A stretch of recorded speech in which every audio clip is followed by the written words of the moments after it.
Hi there.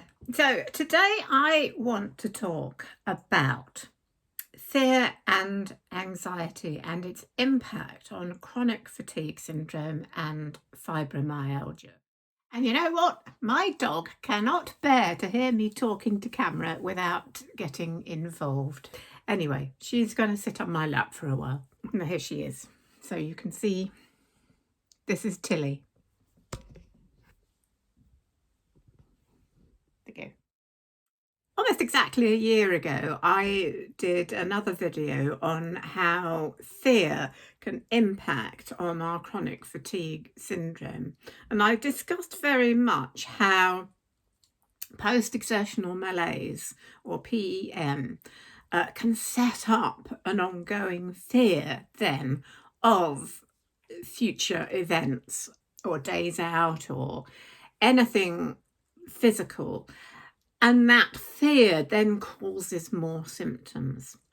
That's a very obvious fear in many ways, and it's one that's kind of set up by the chronic fatigue symptoms itself, so that we start off with having the symptoms of chronic fatigue syndrome, and then the fear of the symptoms getting worse because of exertion then exacerbates the chronic fatigue itself and keeps it in a chronic state.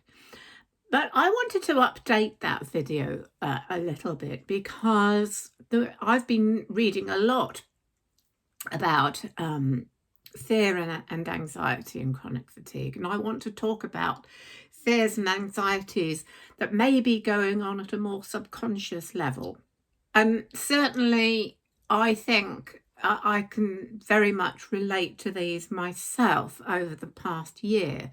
And I want to discuss how this has also affected me personally.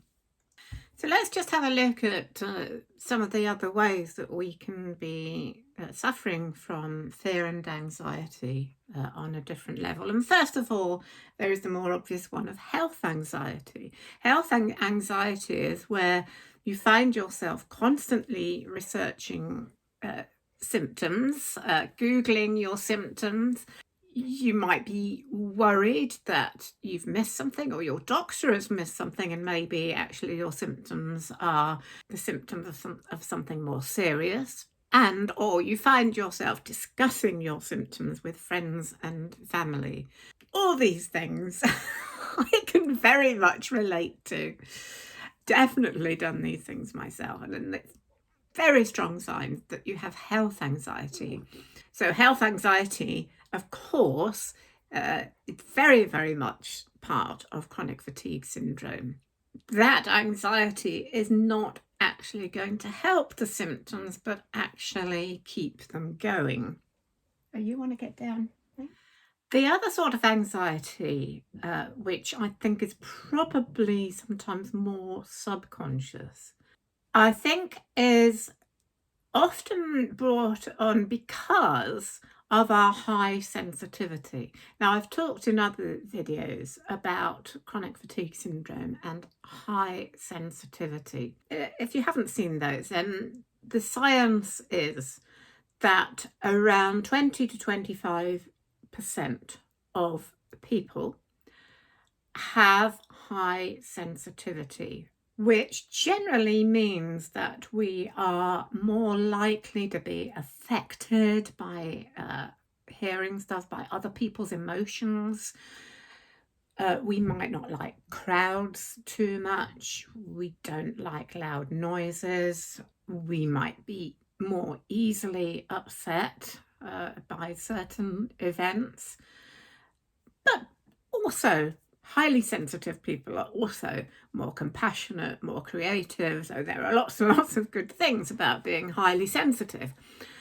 But what tends to happen with highly sensitive people is that we often take on ourselves what we hear in other people. So if we hear bad news, maybe in general, on the news, bad news around the world, we might be taking that into our bodies without really maybe realizing how it's affecting us.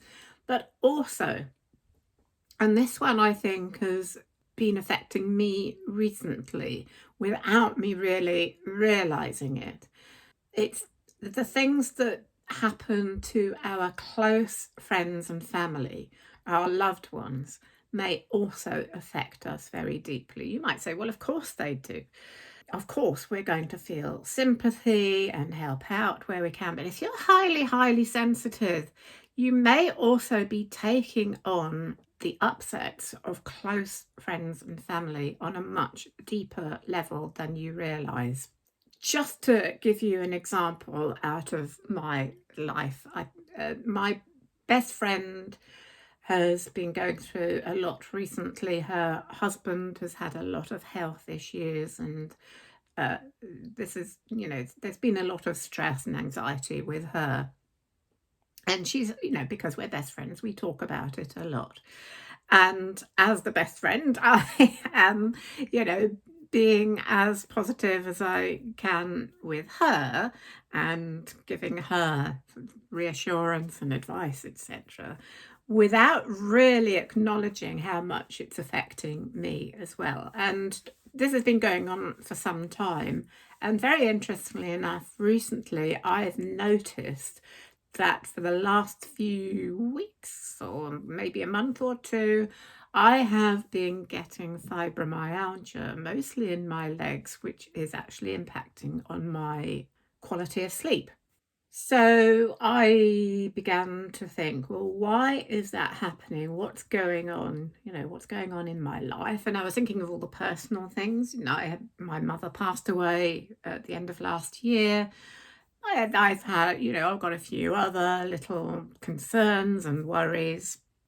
But then I started thinking about all those conversations, and I began to think, well, maybe, that's an impact too, because I'm highly sensitive and all that sort of difficult, bad, negative stuff going on with somebody I care about, it's probably going to have an impact on me too, at a much more subconscious level.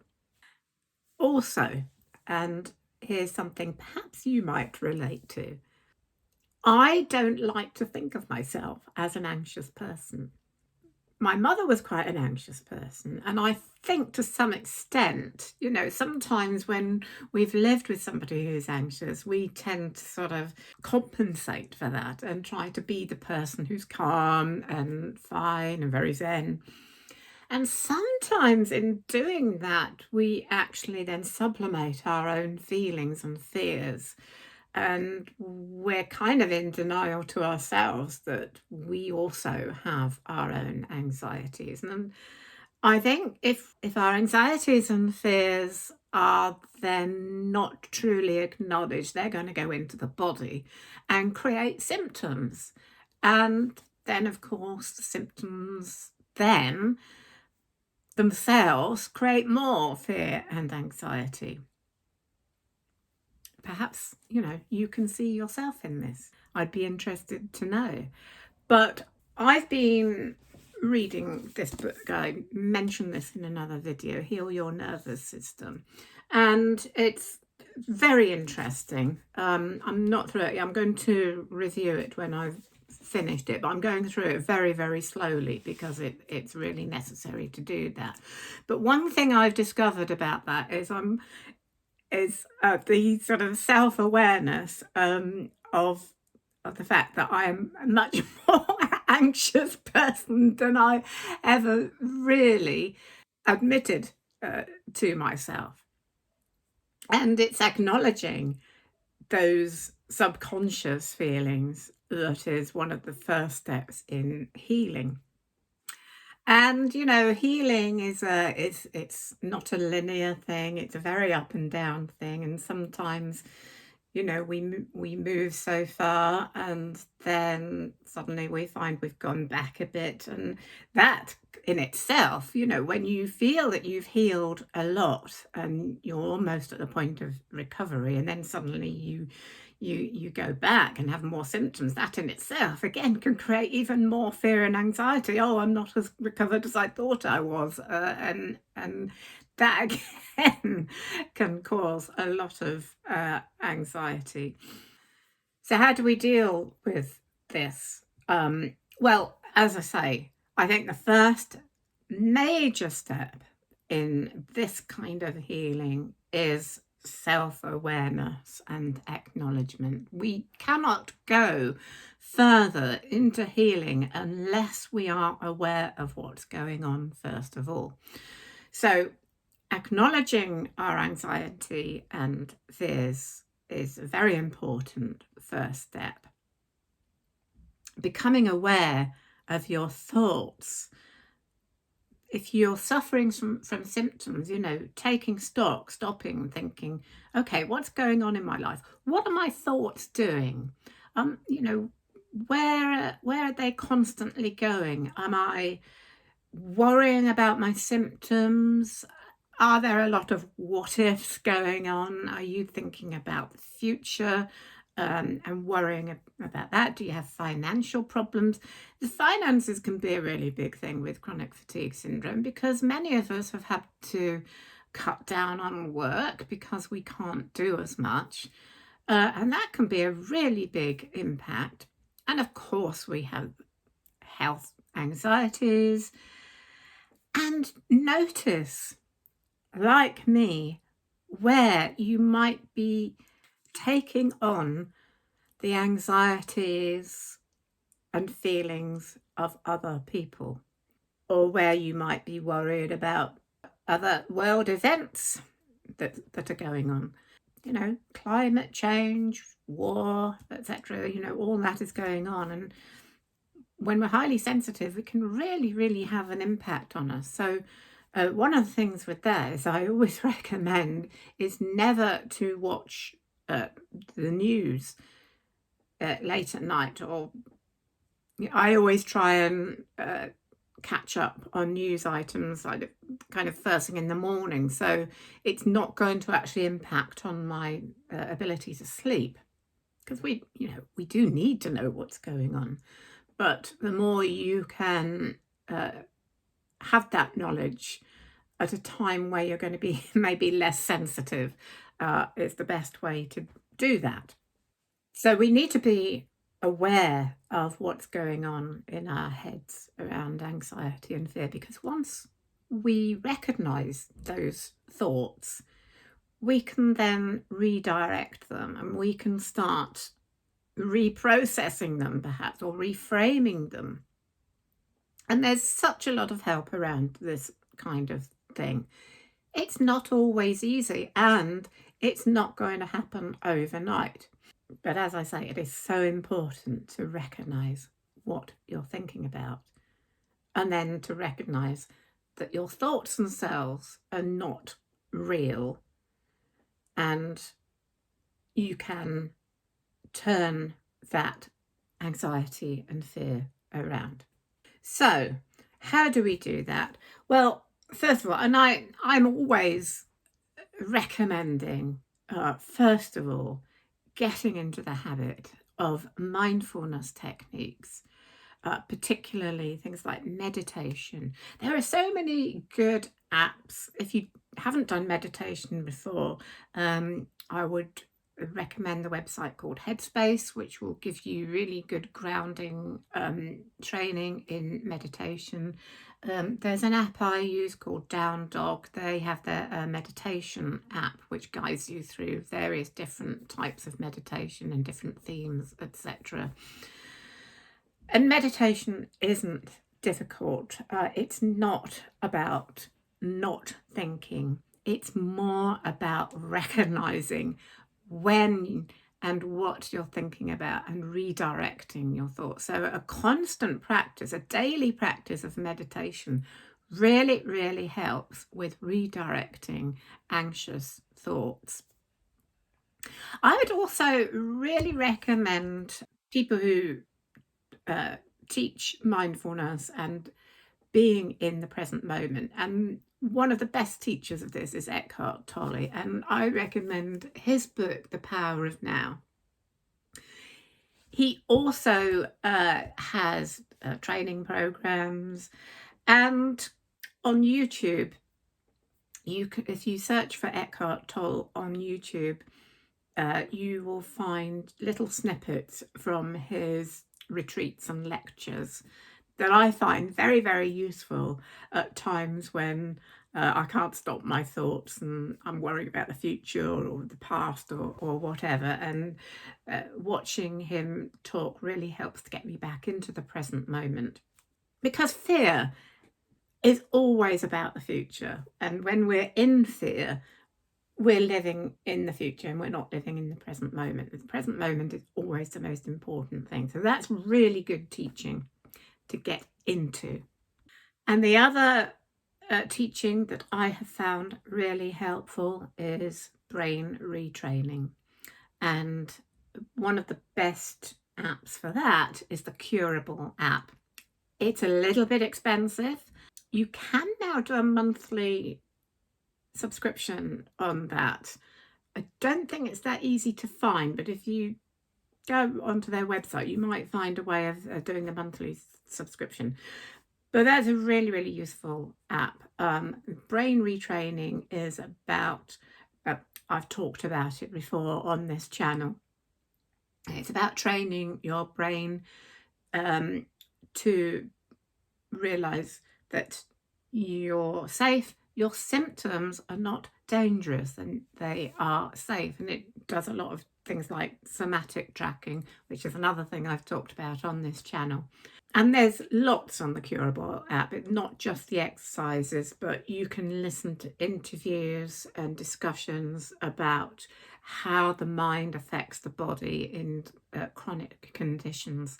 It's a very, very useful app. I really do recommend that.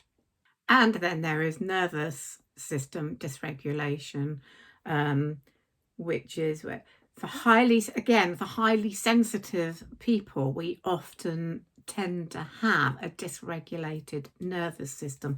And this is the thing that I am really looking at right now in this book, Heal Your Nervous System by Dr. Linnea Passala.